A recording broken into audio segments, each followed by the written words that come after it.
going to talk about conducting fermatas. In order to conduct a fermata, you have to understand how to deal with a release or a cutoff. So I'm going to begin there. A cutoff or a release can be given in a whole bunch of different ways.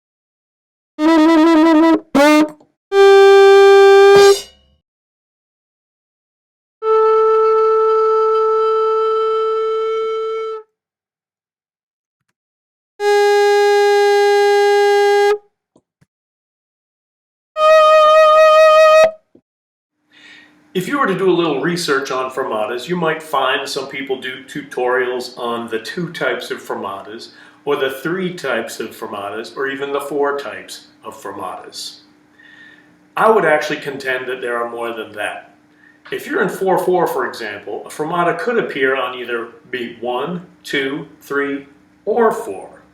A fermata that's on beat 1 would be going into beat 2, and therefore conducted differently than a fermata that's on beat 4 going into beat 1. Consider the possibility as well that fermatas can also appear on upbeats. I'm not going to demonstrate all the different possibilities today. For the purposes of this video, I'm going to go with what is maybe most common and the simplest, and that is moving on to beat 1 from the fermata.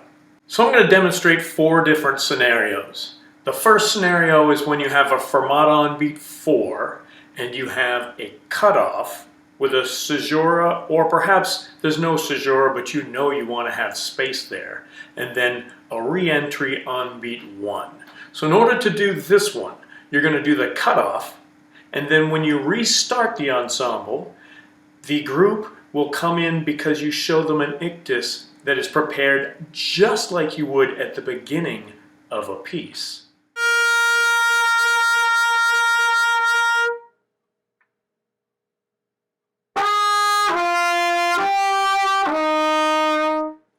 Another type of fermata is to do exactly what we just did, but without the caesura or a pause of any kind in between. So in this case, our cutoff is our prep beat into beat 1, and it looks like this.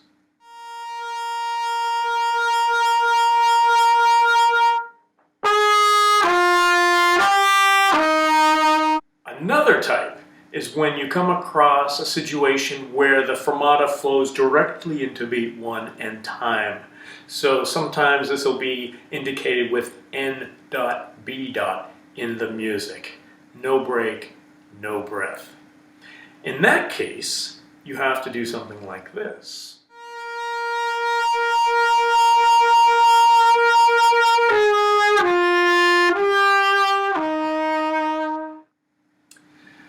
The key to this one is that I am not giving much of an ictus in my preparation for beat 1.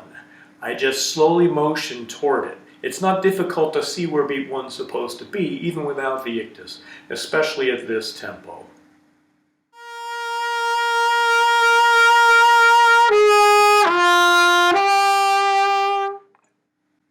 One other situation that's likely to come up is when you have a fermata and the following downbeat is not the same tempo that you were previously using. So oftentimes, maybe in a jazz band, you have a slow section at the beginning and then it suddenly speeds up after a fermata. And again, it would be one of those NB situations, right? Well, the way to handle that is you have the fermata being held, and while they're holding it, you just count off out loud. 2, 1, 2, 3, 4.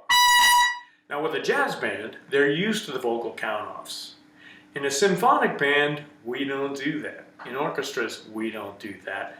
And in non-jazz choral situations, we do not do that.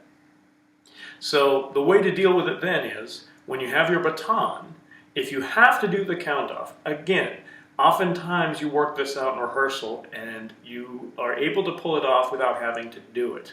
Maybe only one person is responsible for holding down the tempo following that fermata, say a snare drum for example. In that case, they can cue in on the conductor, and if there's a little discrepancy, it can get worked out. If the full ensemble has to come in tempo together, they need a better idea as a group. And so sometimes the conductor could do the same thing as what I did with the jazz example, only instead of counting out loud, you do it with the baton. It would look like this.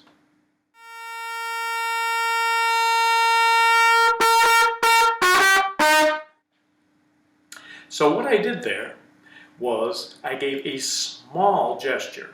I gave one measure for nothing, as we say, and I did it in a small way that helped make it clear that that was not the actual point at which I expected anyone to perform. Now there's another thing that I did there that could perhaps have eluded some of you, and that is that I did not prepare my small measure for nothing either. There was no ictus, it was completely unprepared. I just held the fermata and 1, 2, 3, 4.